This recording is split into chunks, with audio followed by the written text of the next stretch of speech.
Bonjour, bienvenue dans notre chaîne James Ministry, notre groupe. Abonnez-vous encore pour continuer à suivre cet enseignement. Voilà, nous avons parlé des origines, la chute de l'homme.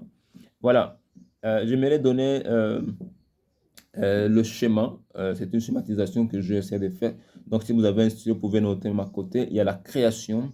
Vous mettez une flèche qui va descendre un peu pour dire la chute. Voilà, sur la création, notez les chapitres 1er, le deuxième chapitre de Genèse.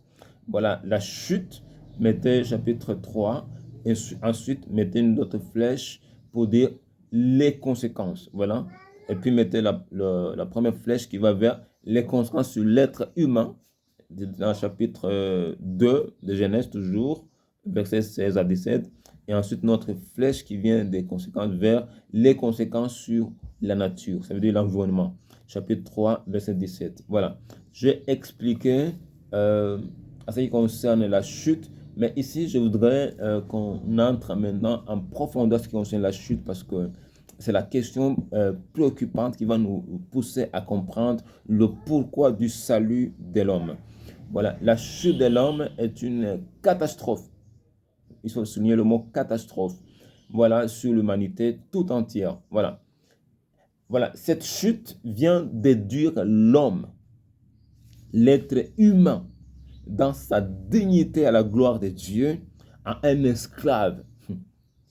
Voilà, l'homme dans sa dignité, l'être humain dans toute sa dignité, ok, à la gloire de Dieu, et l'homme est déduit à un esclave et sous la domination du diable. Cet homme est dans le confort, il est dans l'intimité avec le Père, avec le Créateur, notre Dieu, Créateur des cieux et de la terre. C'est comme un prince, quelqu'un qui vit dans le confort. Je ne sais pas si vous comprenez ça.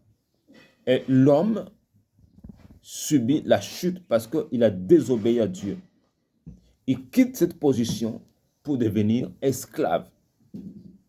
Lorsqu'on parle de l'esclave ou l'esclavage, ça veut dire il y a une autre domination sur toi où vous n'avez pas votre volonté. Votre volonté n'a pas à s'exercer. On vous dicte des choses à faire. Et voilà le problème. Là, vous pouvez lire dans Galates chapitre 1er, verset 1er. Galates chapitre 5, verset 1er. Galates chapitre 5, verset 1er.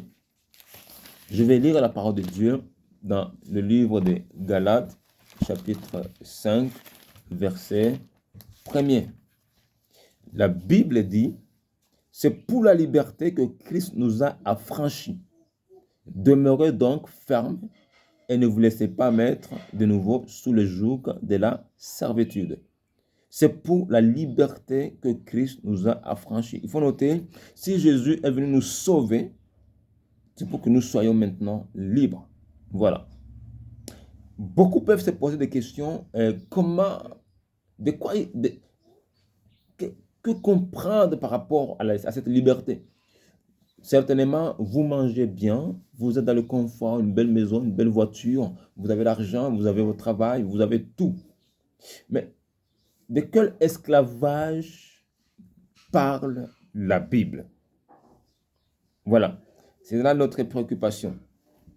Alors, quand on parle de l'esclave, de l'esclavage ou quelqu'un qui est sous la domination, ça veut dire que quelqu'un prend des décisions sur vous. Vous ne pouvez plus décider sur vous-même.